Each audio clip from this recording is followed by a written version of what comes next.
are some people who now argue that you cannot teach American history without teaching about Pauli Murray. Pauli was a writer, a lawyer, a priest, a poet. Pauli was a feisty woman. My name is Pauli Murray. My whole history has been a struggle in a society dominated by the ideas that blacks were inferior to whites and women were inferior to men. Pauli was way ahead of the times. I chose for my senior paper, should Plessy versus Ferguson be overruled? My little argument went to the Supreme Court. Y'all see all of the different folks that are in this room? That is made possible by Pauli Murray. If you rip away everything, oppression is the business of not respecting one's personhood.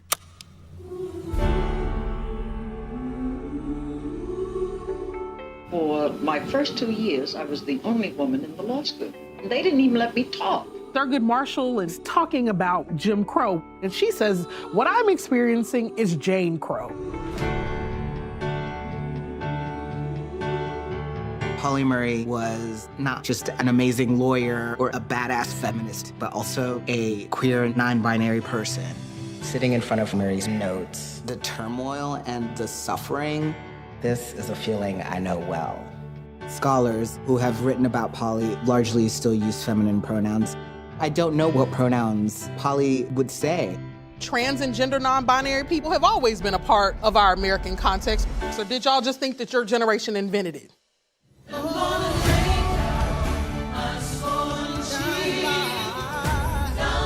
But if this country is to survive, we must live together in harmony. Pauli may not have realized they would be a beacon for so many folks. Pauli's time had not come. We have to work for a world in which it does come. If you say I can't, I'll show you I can, even if I die trying.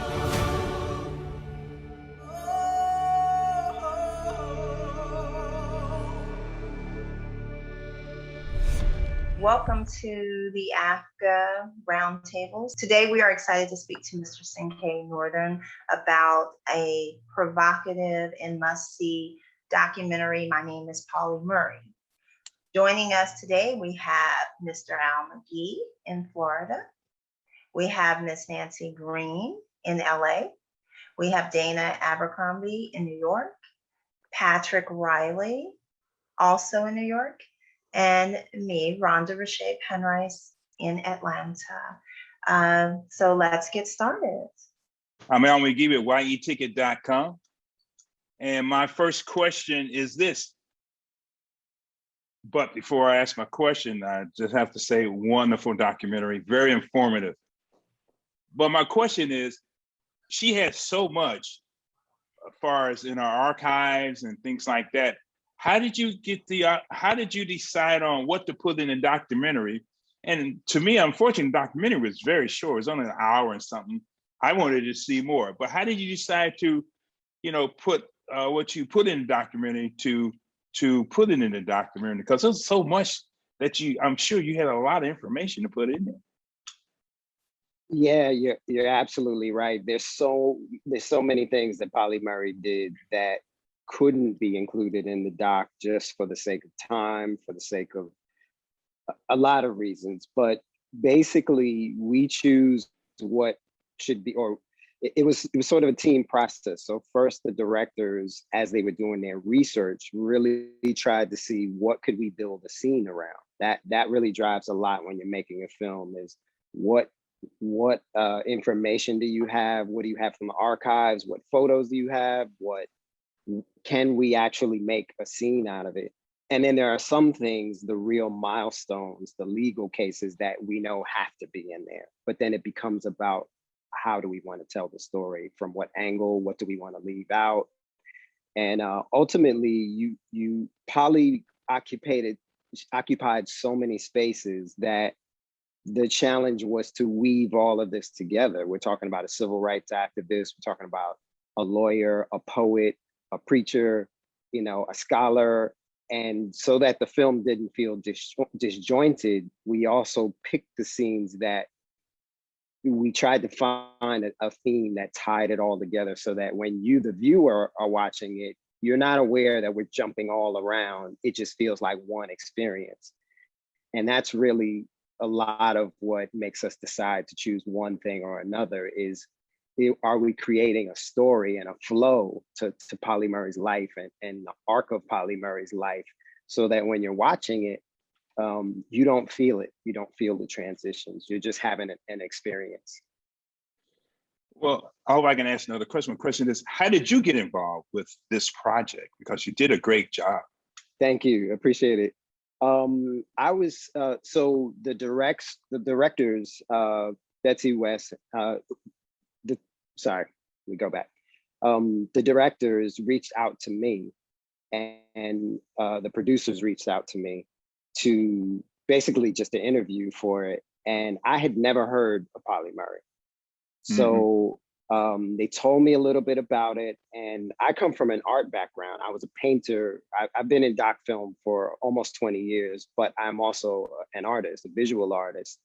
And so each of them came to me, the two directors and the producer each came to me and said, we have this film, there's a lot of audio, because Pauli Murray recorded a lot of the stories about Murray's life were recorded because Pauli had a blind friend, and Pauli was writing an autobiography, and they wanted the blind friend to experience it. So they recorded the autobiography. So we had all this audio. And so they came to me as an editor when I was still being considered and said, we have all this audio, but very few images of these stories that are being told. We're not sure how to even make this a film. And as an artist, I thought to myself, that sounds like fun. Like to actually create a visual language, like I have audio and I can just find ways for the person to experience what Pauli Murray was going through, as opposed to just looking at pictures of Pauli, looking at pictures of Pauli doing this. So I actually got excited about it. And I learned only very recently in an interview like this, that was why they hired me, because the thing that they all thought was a problem, I seem to be getting excited about. So they were like, I think he might be the right editor, for us. And it proved to be really kind of one of the more satisfying projects I've worked on, because I had a lot of creative freedom in bringing the visuals and creating a POV really for Pauli. Wow. You did a great job. Thank you very much. Thank you. Hi, Nancy Green with Film Critique. And again, this was a really, really good documentary. I enjoyed it. And I found it very sad that she had to go to so many different medical professionals to try to find out, if she had a certain condition and whatnot. And just that she had to have her life so hidden. So I wanted to know, like later in life, when people knew that she was in a relationship with another woman, did people sort of start to accept her a bit more? Was she able to talk about that publicly? And also, is that something that's included in her autobiography now that that was mentioned? Right. Pauli never spoke about it. Pauli, not openly. Never spoke about it in writing, other than letters to doctors, but never spoke about anything about, her personal life or the gender orientation. But I think during that time, most people knew, like the students that Pauli had that went home and saw Pauli's relationship with what really was Pauli's spouse, for all intents and purposes. But in the film, Pauli always calls Rini a friend. And I think that was the language that was allowed. It was a kind of, I think it's not much different than now where people know, but it was a kind of don't ask, don't tell situation where no one talked about it, but everyone knew. So I think most people experienced Pauli Murray as a lesbian. That was about as much as they could handle at that time. And even that wasn't openly spoken about. So Pauli never mentioned it in writings. Pauli never spoke about it, but I think it really drove Murray's sense of fighting for arbitrary rules that discriminate against people because of some category. I think it was a huge driving force, along with being African American, along with walking through society as a woman. I think it also fed into that. Hello, Dana Abercrombie from the Coalition. My Hi, question Dana. to you, hi. My question to you goes back to what you said previously. As an editor, you're basically creating the visual map for this documentary. As an artist, what was it that kind of inspired how it would look? Was it more of the feeling of what she was saying, or was it through looking through pictures? How did you create that process?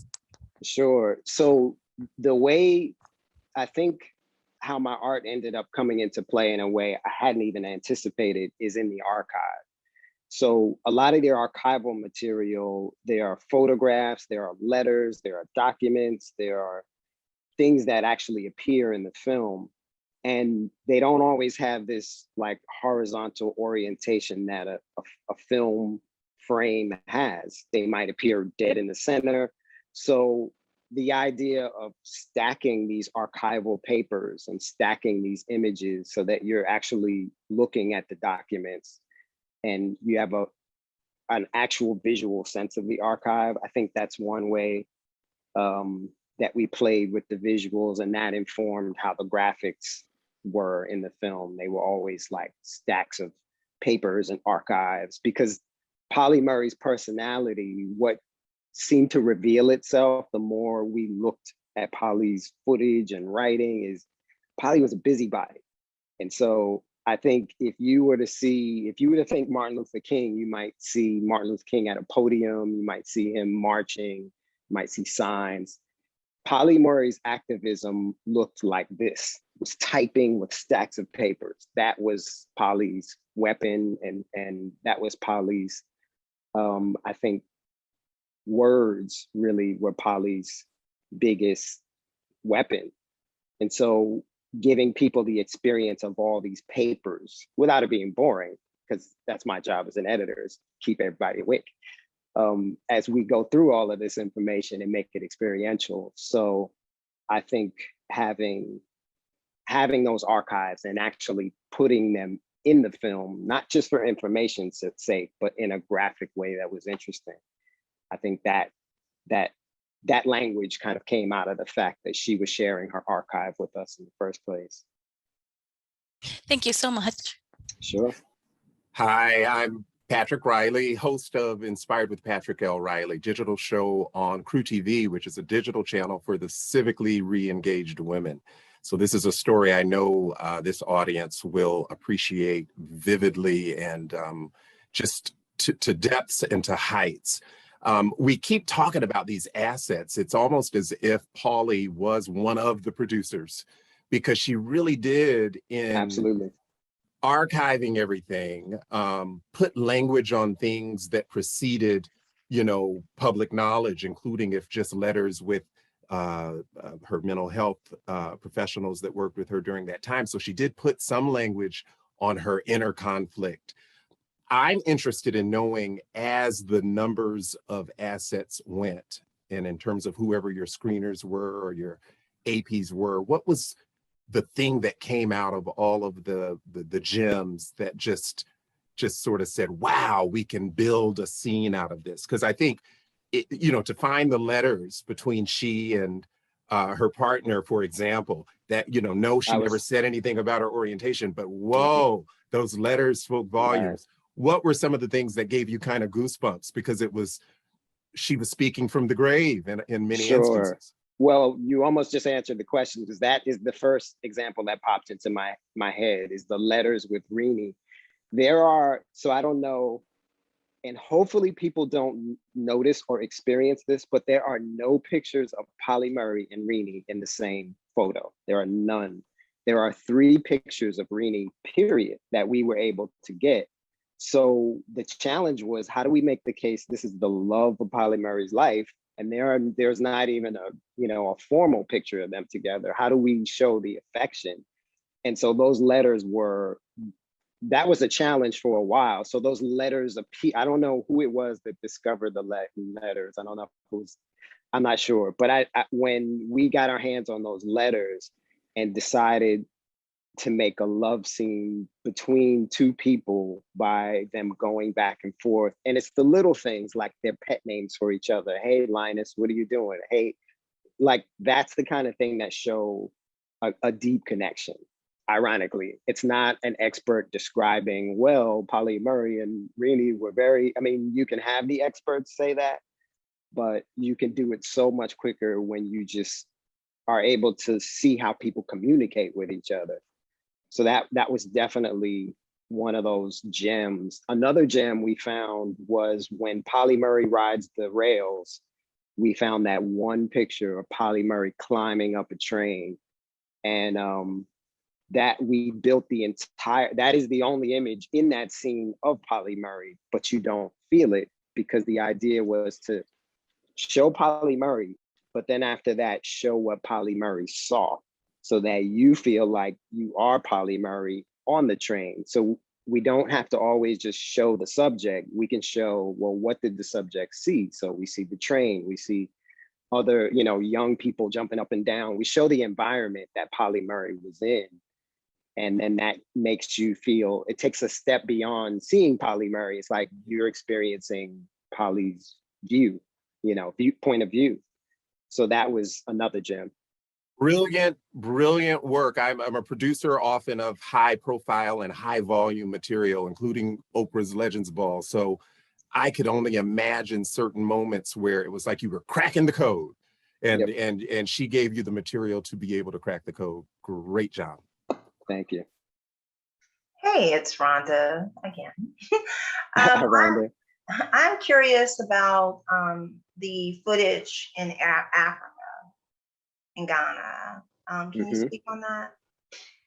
The footage, meaning the images of Pauli Murray? Or? Yes, the images of her, and also, you know, showing that she's a global person. Like for me, I am familiar with her, but I was not familiar with that aspect of her work. Right. It was a really brief chapter, but I think it was important. I think this is one of those examples of like what to include and not to include. Part of showing Pauli Murray going to Africa was about showing how fed up she was with America when she left.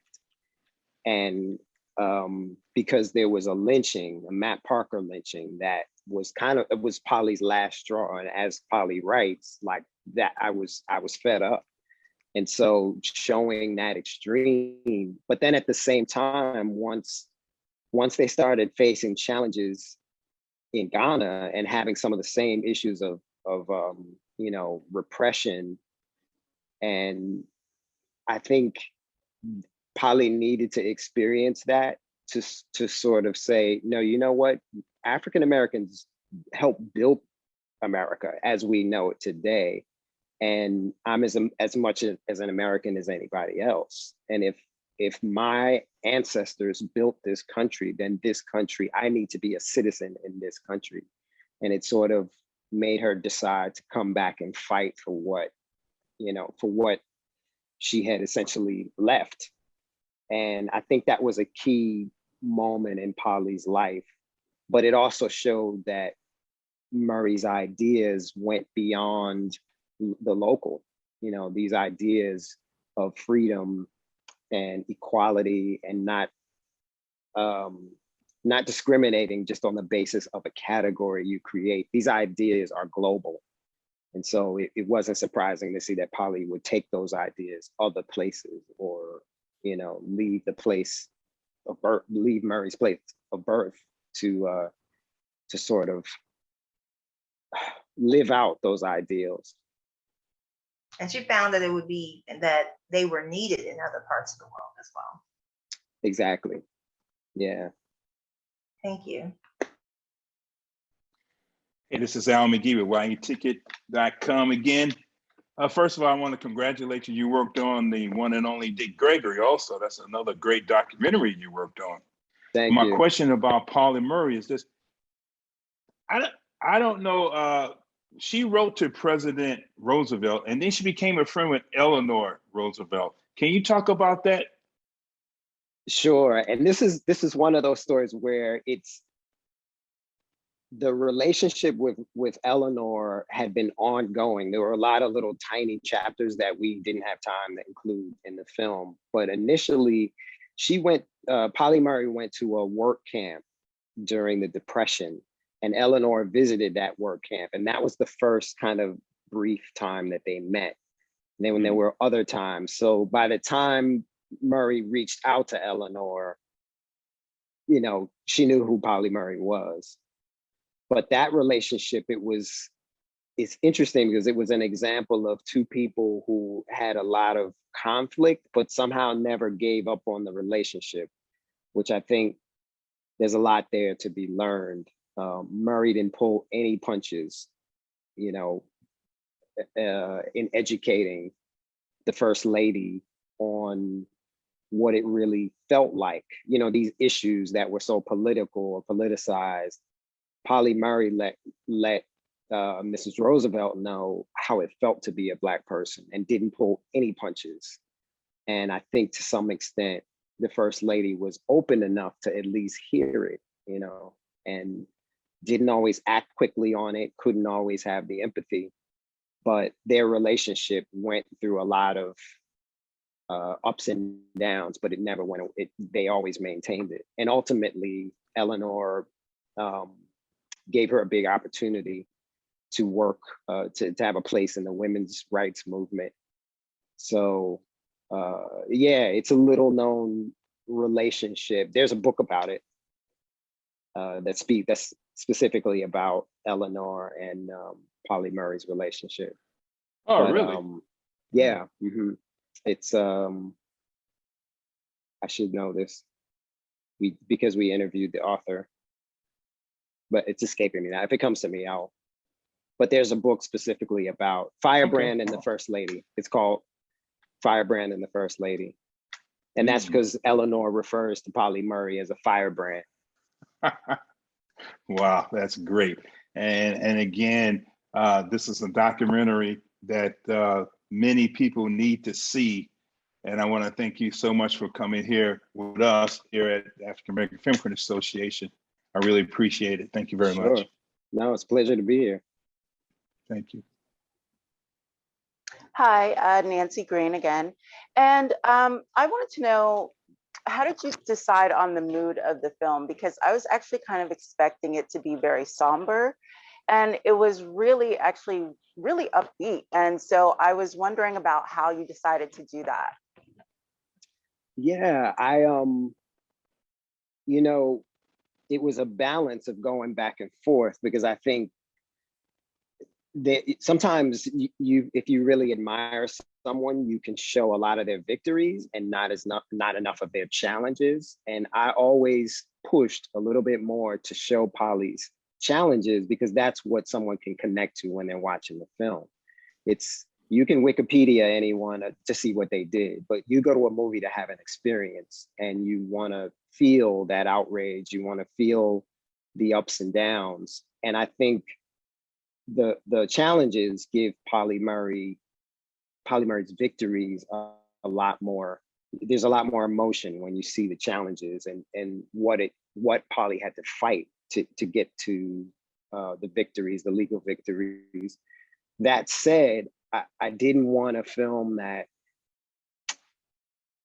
I didn't want the tone of the film. I wanted there to be surprise in it, and the feeling that you were going from one thing to another, and that it was exciting, because that's what pulls you through a film. And that's sort of, as an editor, you're always thinking of ways to surprise people. So and by switching things up, kind of like a car alarm does. So if you're on one thing, then you want to switch to another. That's a sort of strategy and a technique to keep people engaged. With Pauli Murray's stories, Pauli's life is so engaging. It wasn't difficult as far as stories were told, but I think the tone of the stories, being sometimes somber, sometimes tragic, sometimes funny, sometimes victorious, gives you a more complete sense of Pauli's experience and Pauli's life, or any anyone's experience for that matter. So I think the different tones, sometimes being upbeat, even in the middle of what is like horrible injustice at times. You know, if you really connect to how much Pauli had to repress who they were, it's tragic at times.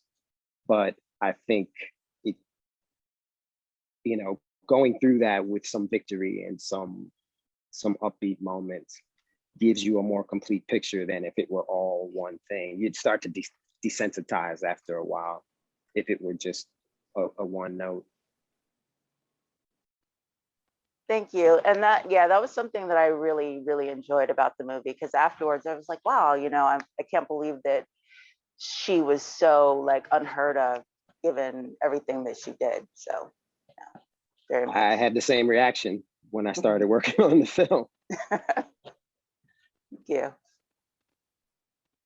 Dana Abercrombie from the Coalition again.